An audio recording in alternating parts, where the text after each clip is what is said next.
안녕하세요. 저는 주식회사 리아베스트의 민명준이라고 합니다. 저희 회사는 이름에서 아실 수 있다시피 재수학을 전문적으로 하는데요. 저희가 뭘 재수학하냐면 부산물을 재수학해서 업사이클링을 하고 있는 회사입니다. 그래서 이번 주제는 Global Food Trends and Technology Conference에서 처음으로 선보이는 Circular Economy in F&B Industry with Food Upcycling으로 진행을 하도록 하겠습니다. 자, 그러면 푸드 업사이클링에 대해서 얘기하기 전에 업사이클링에 대해서 먼저 짚고 넘어가야 될 것 같아요. 그러려면 크게 세 가지 컨셉을 이해하셔야 됩니다. 다운사이클링, 리사이클링, 업사이클링이 있는데 이 세 가지별로 다 다르거든요. 그래서 예를 들어서 설명해 드리도록 하겠습니다. 먼저 다운사이클링 같은 경우는 기존의 가치보다 더 낮은 가치로 사용되는 것을 다운사이클링이라고 합니다. 어떻게 보면 업사이클링의 반대가 될 수 있겠죠. 예를 들어서 폐타이어를 가져와서 저희 곤사장 매트로 활용을 하게 된다면 이는 기존 타이어보다 가치가 떨어지기 때문에 다운사이클링으로 봐주시는 게 맞는 것 같습니다. 장표에 나와 있듯이 이 못난이 감자를 기존에 좀 못생겨서 팔지 못하던 이런 감자를 다시 한번 상품화를 통해서 합격 감자로 재활용해서 팔게 된다면 기존의 가치를 유지하기 때문에 리사이클링에 가까운 그런 사업 모델이라고 봐주시면 될 것 같고요. 이 못난이 감자를 가지고 아이디어와 기술을 더해서 고단백 프로틴 파우더를 만든 다음에 고단백 감자빵을 만들게 된다면 말 그대로 리사이클링 더하기 업사이클링이 돼서 가치가 높아지기 때문에 업사이클링의 컨셉이라고 이해를 하시면 될 것 같습니다. 자, 그러면 업사이클링을 이해하셨으니까 기본적으로 업사이클링으로 저희가 해결하고자 하는 게 뭔가라고 보면 푸드 웨이스트입니다. 저희가 소위 말하는 음식물 쓰레기라고 보시면 될 것 같은데 이 부정적인 영역을 저희가 어떻게든 해징을 해서 해결하고자 합니다. 그래서 음식물 쓰레기에 대한 간단한 스태티스틱스를 한번 보도록 해볼까요? 생산되는 모든 음식물의 3분의 1은 음식물 쓰레기로 버려지고 있습니다. 그 말은 우리가 10개의 음식을 준비했을 때 3개의 음식은 먹어지지도 않고 보여지지도 않고 말 그대로 버려지게 되는데요. 이 중 또 절반가량은 부산물에서 발생이 된다라고 말씀드릴 수 있을 것 같습니다. 그리고 2030년까지는 초당 66톤의 음식물 쓰레기가 나올 예정인데 여러분이 일반 방에 앉아 계신다면 방 하나를 음식물 쓰레기로 꽉 채운다면 1톤 정도가 됩니다.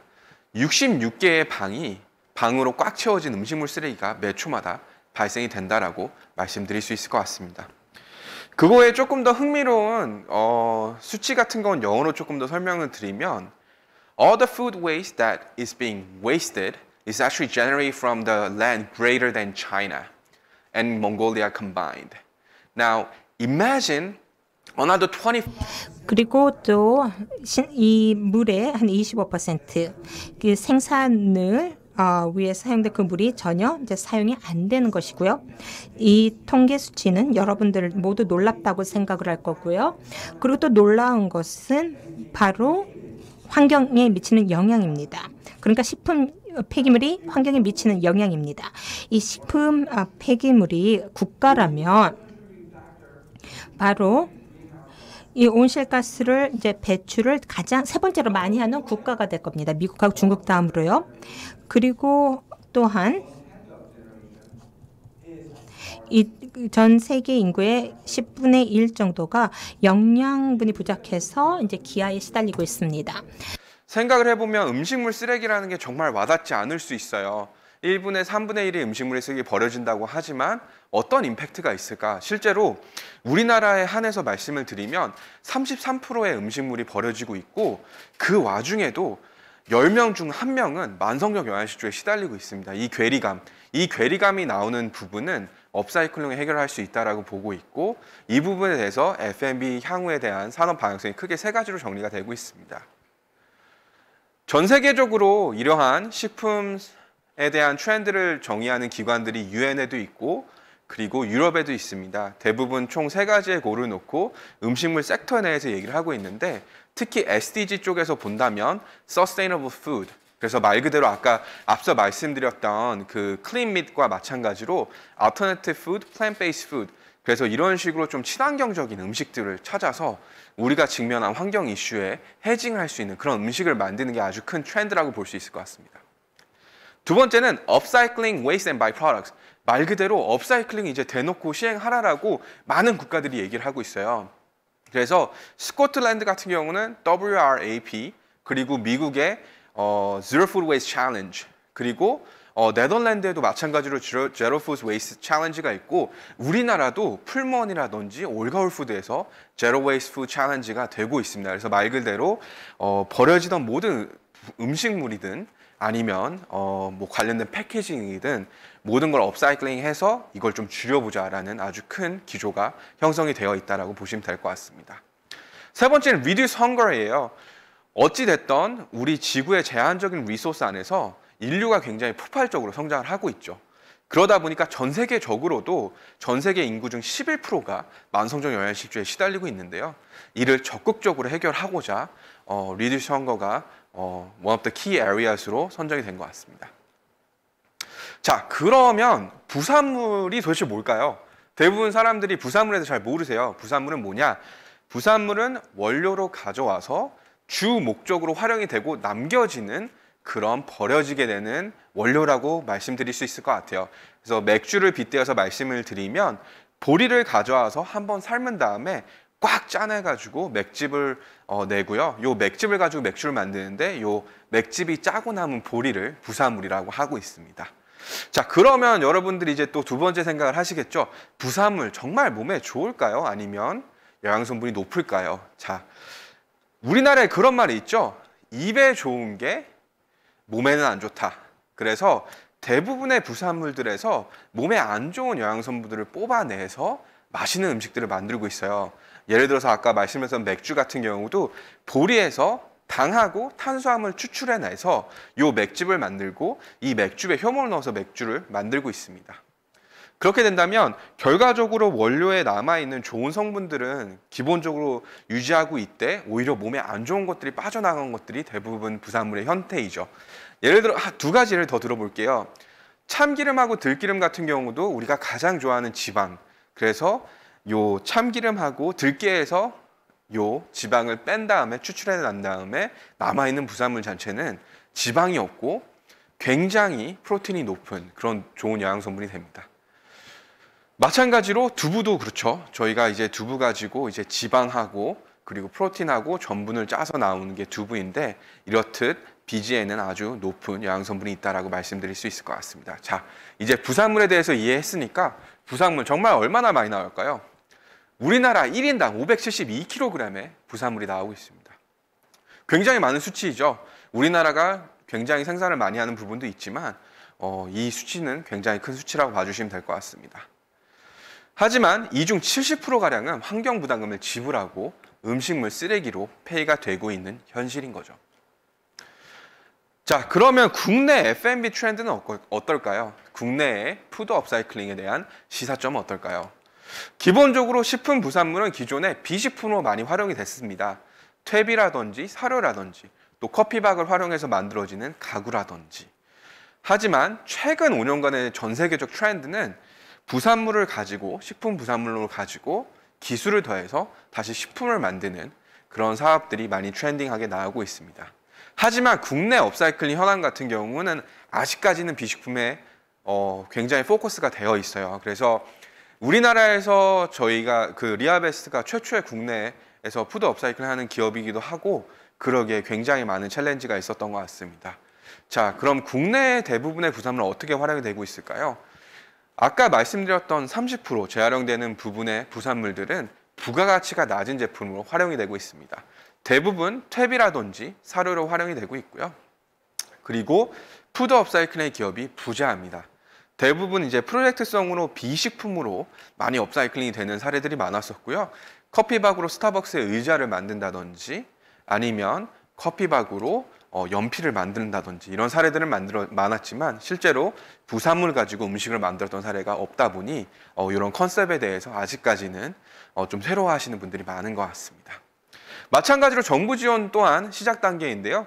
저희 그린 뉴딜 섹터를 보시면 업사이클링이 분야로 들어가 있습니다. 하지만 안타까운 거는 푸드 업사이클링은 없다는 게 굉장히 큰 이슈인 것 같죠. 그래서 앞서 말씀드렸듯이 SPC의 소장님께서 말씀해주셨듯이 탑다운이 굉장히 중요한 것 같습니다. 아직까지는 탑다운에 대한 니즈가 없기 때문에 이런 부분들이 탑에서부터 내려오지 않은 그런 것들이 있지만 최근에 ESG 트렌드로 인해서 빠르게 바뀌어가는 걸 저는 체감을 하고 있습니다. 그렇다면 푸드 업사이클 시장 도대체 얼마나 클까요? 푸드 업사이클링은 사실 아시아에 흔하지 않은 컨셉이지 미국이라든지 유럽이라든지 아프리카라든지 동남아까지 포함해서 굉장히 각광받는 컨셉입니다. 글로벌 푸드 업사이클 시장 규모의 경우 2019년도 52조 달러로 책정이 되었는데 이는 빠르게 성장해서 2028년까지 85조 달러의 시장으로 바뀔 예정입니다. 해당 시장은 그럼 어떻게 크고 있을까요? 굉장히 실품합니다. 아까 말씀드렸듯이 앞서 두 연사분들께서 말씀해 주셨듯이 대체식품 때문이기도 합니다. 기본적으로 대체식품을 좋아하는 사람들은 친환경 니즈가 있고 친환경 니즈가 있는 사람들은 업사이클링에 관심이 많기 때문에 이 대체식품 섹터 안에서의 성장과 함께 푸드 업사이클링도 빠르게 성장을 하고 있다는 것을 알 수 있습니다. 특히 밀레니얼 세대가 해당 그 트렌드를 굉장히 견인을 하고 있는데요. 저희가 밀레니얼 세대로 이제 포브에서 한번 서베이를 한번 해봤는데 지속 가능한 먹거리를 위해 돈을 더 지불할 의사가 있다에 대해서 77%의 밀레니얼스들이 그러고 싶다라는 얘기를 해주셨습니다. 두 번째는 좀 더 건강한 음식 섭취를 위해 돈을 더 지불할 의사가 있다에 대해서 마찬가지로 77%의 저희 밀레니얼 세대들이 맞다라고 말씀해 주셨고요. 이와 마찬가지로 밀레니얼스들은 공공선을 굉장히 좋아합니다. 단순하게 소비를 하는 게 아니라 나는 스토리를 구매한다라는 관점에서 소비가 이루어지기 때문에 푸드 업사이클 시장은 더 빠르게 성장할 수 있을 거라고 저는 생각을 하고 있습니다.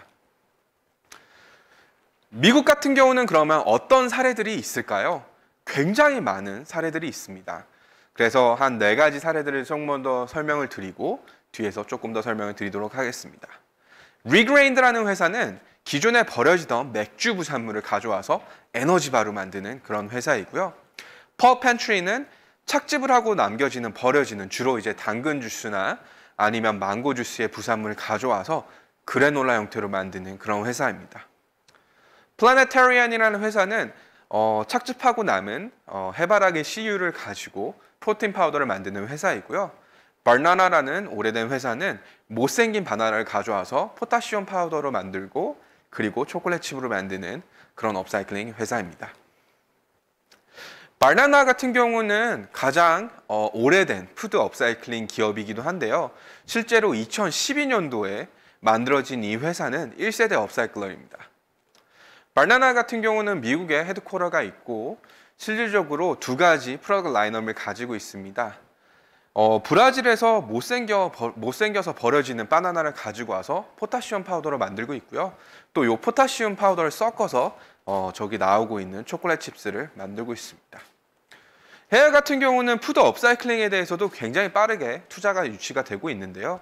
실제로 바나나 같은 경우는 벤처 라운드에서 58억 원의 펀드레이징을 할 정도로 굉장히 빠르게 성장을 하고 있다라고 말씀드릴 수 있을 것 같습니다. 두 번째 사례는 앞서 없었는데 테이크2라는 회사입니다. 해당 회사는 저희처럼 맥주박을 가져와서 대체 우유로 만드는 그런 회사인데요. 실질적으로 부산물로 만들었다고 해서 전혀 영양소물이 빠지지 않기 때문에 부산물로 만들어진 이 대체 우유는 해외에서 굉장히 많이 판매가 되고 있다라고 봐주시면 될 것 같습니다. 자, 그렇다면 업사이클링의 큰 솔루션, 이 거시적인 관점에서 어떻게 보면 될까요? 현 F&B 산업은 자원, 채취, 대량 생산, 폐기가 중심이 되고 있습니다. 저희는 기존에 폐기가 되던 이 부산물을 리하베스트, 재수확해서 업사이클링 하고 있고요. 이를 통해서 우리가 직면한 환경이라든지 자원에 대한 이슈에 지속적으로 기여를 하는 것을 목표로 하고 있습니다. 그래서 푸드 업사이클링이라는 분야에 대해서 대부분 굉장히 생소하고 굉장히 어렵다라고 생각을 하시지만 이미 해외에서 많이 있는 사례이기 때문에 국내에서도 해당 솔루션의 도입이 굉장히 시급하다라고 저는 보여지고 있고요. 특히 우리나라 같은 경우는 50% 이상의 원료를 수입으로 활용을 하고 있기 때문에 이 부산물들을 그냥 버리기에는 굉장히 아깝다라는 생각을 하고 있습니다. 리아베스트에 대해서 조금 더 얘기를 하면서 현실적으로 푸드 업사이클을 했을 때 어떤 베니핏과 어떤 챌린지가 있었는지에 대해서 설명을 드리도록 하겠습니다. 리아베스트는 푸드 업사이클링을 전문적으로 하는 회사로 첫 번째 프로젝트로는 맥주하고 식혜 부산물을 저희 기술을 통해서 원료화, 즉 업사이클링해서 대체 제분가루인 리너지 가루를 만들고 있습니다. 저희가 만드는 리너지 가루는 메밀가루나 귀리가루가 밀가루를 대체하듯이 밀가루를 대체하고 있는데요. 저희가 맥주하고 식혜를 고른 배경이 많이들 궁금해 하실 것 같아요. 저도 굉장히 많이 받는 질문인데, 기본적으로 스타트업은 for profit이기 때문에 사업성을 고려하지 않을 수가 없습니다. 그렇기 때문에 총 4가지 관점에서 사업을 진행을 했었는데요. 첫 번째로 본 게 물량입니다. 과연 물량이 정말 많이 있나? 기본적으로 조그만 양의 음식 부산물들을 업사이클링하는 것도 굉장히 좋지만 첫 번째 사례로서 굉장히 많은 양의 부산물을 업사이클링을 하면서 임팩트를 가져가기 위해서 높은 물량이 있는 제품들을 봤었는데 맥주하고 식혜가 가장 적합했죠. 두 번째는 규제입니다. 마찬가지로 우리나라의 식약처 같은 경우 부산물에 대한 규제가 어느 정도 있기 때문에 규제가 없는 제품들을 활용하는 것이 굉장히 중요하다고 생각을 했었고요. 사실은 저희가 맥주로 사업을 시작하려고 했었는데 규제 때문에 맥주로 시작을 못한 것도 있습니다. 실제로 식혜 부산물을 업사이클링 했었는데 맥주 같은 경우는 특이하게 주세법이라는 게 있어서 국세청에서 관리를 하고 있어요. 그리고 또 이게 국세청에서는 이제 기본적으로 주류 시절에서는 주류만 만들어라는 게 있었고, 그러다 보니까 나오는 부산물들은 모든 부산물이 폐기물로 지정이 되면서 환경부에서 관리를 하고 있었죠. 그래서 제가 처음에 사업을 시작을 했을 때 국세청에 갔었어요. 근데 너무나도 감사하게도 저는 우리나라의 가장 큰 강점이 빠르게 규제 혁신이 된다는 부분이 있는 것 같아요. 그 당시에 ESG 트렌드도 있고 해서 6개월 만에 법을 제정을 해서 저희가 주세법 제정안이 활용이 되면서 이제 규제 없이 맥주박을 활용할 수 있게 되었던 사례가 있습니다. 세 번째로는 영양성분이겠죠. 당연하게도 부산물 자체의 영양성분이 높아야 식품으로서의 가치가 있기 때문에 높은 영양성분을 확인을 했었습니다. 그리고 마지막으로는 청결성을 봤죠. 부산물이라고 하더라도 어찌됐든 제조 공장에서 나오기 때문에 깨끗한 부산물을 활용해서 식품을 만드는 것이 중요하기 때문에 요 청결성이 굉장히 중요하다라고 말씀을 드릴 수 있을 것 같습니다. 그래서 리아벨스는 현재 맥주하고 식혜 외에도 여기에 부합되면 두부 부산물이라든지 소주 부산물이라든지 다양한 부산물들을 업사이클링하는 것을 보고 있습니다. 자, 그렇다면 맥주하고 식혜 부산물 얼마나 나올까요? 그리고 환경 임팩트는 어떻게 될까요? 우리나라는 소맥에 힘입어서 1인당 연간 52리터의 맥주를 소비하는 아시아 최대의 맥주 소비국입니다. 이에 따라 우리는 연간 42만 톤의 맥주 부산물을 발생을 시키고 있죠. 하지만 굉장히 아이러닉하게 이 중 55%는 돈을 주고 폐기를 하고 있는 상태이고 45%가량만 퇴비나 사료로 재활용이 되고 있습니다. 자, 그렇다면 이 부산물이 어떤 환경적인 임팩트를 가져올까요? 맥주하고 식혜 부산물은 우리나라 총 부산물의 한 3% 정도밖에 안 되는데도 불구하고 42만 톤의 맥주 부산물이 연간 발생이 되고 있고, 이는 연간 110만 톤의 탄소가 발생이 되는 걸로 수치가 환산이 되고요. 또 이를 수치적으로 다시 한번 환산을 한다면 승용차 24만 대가 연간 배출시킨 양과 동일한 정도의 굉장히 많은 양의 탄소를 배출하고 있습니다. 그렇기에 이러한 부산물들을 기본적으로 매립을 해버리고 저희가 탄소 수치를 계속 발생을 시키게 된다면 정말 서스테이너블하지 않은 그런 좀 F&B 산업에서 서큘러 이코노미를 이룩할 수 없는 그런 큰 장애물이 된다라고 저는 생각을 하고 있습니다. 기본적으로 부산물 같은 경우는 새로운 이런 기술이 필요합니다. 왜냐하면 부산물 자체가 기본적으로 대부분 젖어 있고 한번 공정을 탄 상태이기 때문에 리아베스트 같은 경우도 이런 부분들을 굉장히 고려해서 다양한 기술들을 접목해서 저희 원료화 공정을 도입을 했었는데요. 크게 말씀드리면 부산물을 가져와서 세척을 하고 탈수를 하고 건조를 하고 분쇄를 하고 그 후에 이물하고 균 관리를 통해서 대체 밀가루인 리너지 가루로 만들어지고 있습니다. 저희와 마찬가지로 해외 많은 기업들도 비슷한 공정을 통해서 푸드 업사이클링을 진행을 하고 있는데요. 여기에서 가장 중요하게 보는 것들이 균입니다. 기본적으로 부산물은 젖어 있고 뜨겁기 때문에 균이 발생하기 굉장히 최적화된 그런 환경에 있기 때문에 모든 공정을 통틀어서 꾸준하게 균을 관리하고 균을 관리하면서도 영양성분이 파괴되지 않게 해서 원료를 만드는 부분이 가장 중요하다라고 말씀을 드릴 수 있을 것 같습니다. 자, 그러면 좀 예시적으로 푸드 업사이클링에서 만들어진 이 가루가 얼마나 좋을까라고 한번 보면 굉장히 좋습니다. 그래서 저희가 이제 리하베스트에 만드는 리너지 가루뿐만 아니라 대부분의 부산물을 업사이클링을 한 그런 가루들은 이런 굉장히 좋은 영양성분이 있다라고 보면 되시는데요. 별도의 첨가제 없이 100% 부산물만 구현을 해서 저희가 대체 밀가루를 만들었을 때 뭐 귀리가루라든지 뭐 퀴노아 분말, 밀가루 대비 단백질은 2배, 식이섬유는 21배가 많은 걸 볼 수 있고요. 마찬가지로 열량하고 탄수화물은 굉장히 낮다라고 봐주시면 될 것 같습니다. 아까 앞서 말씀드렸듯이 부산물에서 가장 몸에 안 좋은, 입에 좋은 그런 지방이라든지 당이라든지 탄수화물을 저희가 먹기 때문에 기본적으로 이렇게 높은 영양성분을 보여줄 수 있다라고 봐주시면 될 것 같습니다. 두 번째는 원가 차원이 될 것 같습니다. 대부분의 친환경 제품들 굉장히 비싸다라고 생각을 하시고 기본적으로 친환경에 대해서 willing to pay가 조금 더 높은 부분이 있습니다. 하지만 실질적으로 willing to pay가 높다 하더라도 제품을 받았을 때 비싸다면 소비자의 구매 심리가 조금 더 위축이 될 수 있는 부분이 있겠죠. 하지만 부산물을 업사이클링한 원료 같은 경우는 분명히 원가적으로 큰 메리트가 있다라고 말씀을 드릴 것 같습니다. 예시적으로 말씀드리면 하나의 제품을 만드는데 100원이라는 판매가가 있다라고 한다면 이 판매가가 100원인데 이 중 30% 정도가 원가라고 봐주시면 됩니다. 생산 제조 원가인데 이 30% 안에서도 30% 정도가 원료라고 봐주시면 되는데 약 10원 정도라고 되는데 기본적으로 부산물은 무상으로 가져올 수 있거나 거의 무상에 가깝게 가지고 올 수 있기 때문에 애플 투 애플로 공정을 놓고 비교했을 때 동일한 부산물, 동일한 원료를 넣는다면 부산물을 활용했을 때 분명히 뛰어난 원가적인 가치가 있다라고 말씀을 드릴 수 있을 것 같습니다.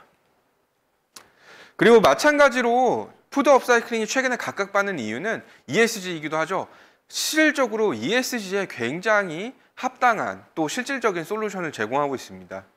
저희 리너지 가루 1kg 같은 경우는 11kg의 탄소를 아끼고 3.7톤의 물을 저감을 하게 되는데 이는 음식물 쓰레기로 부산물이 버려져서 매립이 되어 발생하는 탄소 그리고 밀가루를 만들기 위해 발생한 탄소 밀을 키우고 이 키운 밀을 차에 실어서 가져가고 이거를 분쇄하는 과정에서 발생하는 모든 탄소를 더했을 때 요 탄소 배출 수치가 나온다라고 봐주시면 됩니다.